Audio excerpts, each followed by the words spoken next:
इतिहास अभ्यासक इंद्रजित सावंत यांना धमकावल्याप्रकरणी प्रशांत कोरटकरला आता कोल्हापुरात आणण्यात आलंय।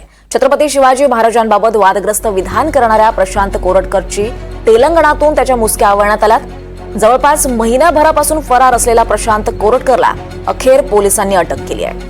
नागपूर नजीकच्या तेलंगणात प्रशांत कोरटकर हा लपून बसला होता, अशी ही माहिती समोर येते आहे।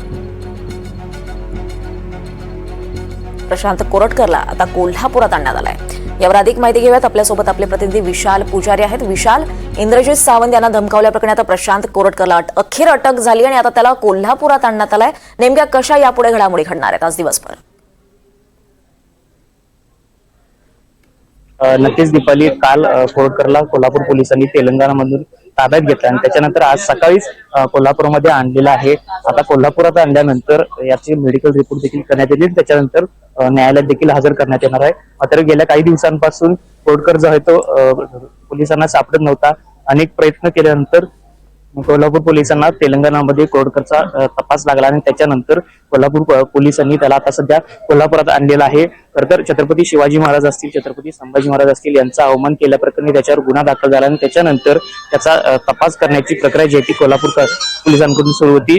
मध्यंतरीच्या काळामध्ये त्याला जामीन देखील मंजूर झालेला होता, मात्र 18 मार्च रोजी न्यायालयानं त्याचा जामीन जो आहे तो फेटाळला आणि त्याच्यानंतर पुन्हा एकदा त्यांना जामीन मिळावा यासाठी प्रयत्न देखील केलेला होता। मात्र त्यापूर्वीच काल कोल्हापूर पोलिसांनी त्याला ताब्यात घेतलं आणि आता ताब्यात घेतल्यानंतर कोल्हापूर पोलिसांनी त्याला कोल्हापुरात देखील आणलेलं आहे। ही सगळी दृश्य जी आहे ती आपण पाहतोय। कोल्हापुरात ज्या जुनाराजेवाडा पोलीस ठाण्यामध्ये या प्रशांत कोरटकरला आणलेला आहे त्या पोलीस ठाण्याबाहेर हा सगळा पोलीस बंदोबस्त जो आहे तो पाहतोय। अनेक शिवप्रेमी जे आहेत ते सुद्धा या कोरटकरला कोल्हापुरात आणल्यानंतर आक्रमक पवित्रा देखील घेतल्याचं पाहायला मिळतं। त्यामुळे कोल्हापुरात आज मोठा पोलीस बंदोबस्त देखील तैनात करण्यात आलेला आहे।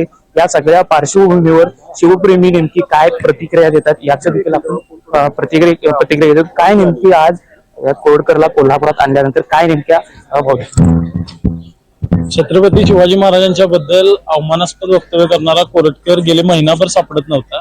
त्याला काही लोकांनी अभय दिलं, या लोकांची सुद्धा चौकशी व्हायला पाहिजे आणि आज तो त्याला कोर्टात हजर करणार आहेत। निश्चित आम्ही कोल्हापुरी उत्तर त्याला दिल्याशिवाय राहणार। काय नेमकी आज शिवभक्त म्हणून काय नेमका कोरटकर तुमच्या त्याचं स्वागत खरं म्हणजे कोल्हापुरी पायतानानं करायला पाहिजे, आमची अशी भावना आहे। कारण कोल्हापूरकर जर का चांगली काही केलं तर 100% डोक्यावर घेतात, जर का आगाऊपणा केला तर त्याचं स्वागत हे कोल्हापुरी पायतानानं केलं। आणि हा जो नालायक आहे यानं छत्रपती शिवाजी महाराज, संभाजी महाराज, राजमाता जिजाऊंचं चरित्र हनन करण्याचा प्रयत्न केलाय। त्यामुळे नक्कीच त्याचं स्वागत हे कोल्हापुरी पायतानानं करायला पाहिजे। खूप महिन्यानंतर चिल्लर माणूस सापडतो ही काय फार अभिमानाची नाही, तो शर्मेची गोष्ट आहे। त्या प्रशासनाला ही शर्मेची गोष्ट आहे। आणि तो नुसता इतके दिवस कुठे फिरत होता? चंद्रपूरमध्ये होता, मध्य प्रदेशमध्ये होता, तेलंगणा, त्याला कोणी मदत केली, कुठली गाडी वापरली, कुणी पैसे त्याला पुरवले याची सुद्धा चौकशी झाली पाहिजे। आणि जर कोण पोलीस अधिकारी याला मदत करणारा असेल तर त्याच्यावर सुद्धा निलंबनाची कारवाई झाली पाहिजे, असं आमचं काम आहे। कोरटकरला जे लोक समर्थन देत असतील त्यांच्यावर कारवाई झाली पाहिजे अशी जी भूमिका आहे ती शिवप्रेमींकडून व्यक्त करण्यात येते। आणि आता कोरटकरला कोल्हापूर पोलिसांनी जुनाराजेवाडा पोलीस या ठिकाणी आणल्यानंतर आता कोर्टात देखील त्याला नेण्यात येणार आहे।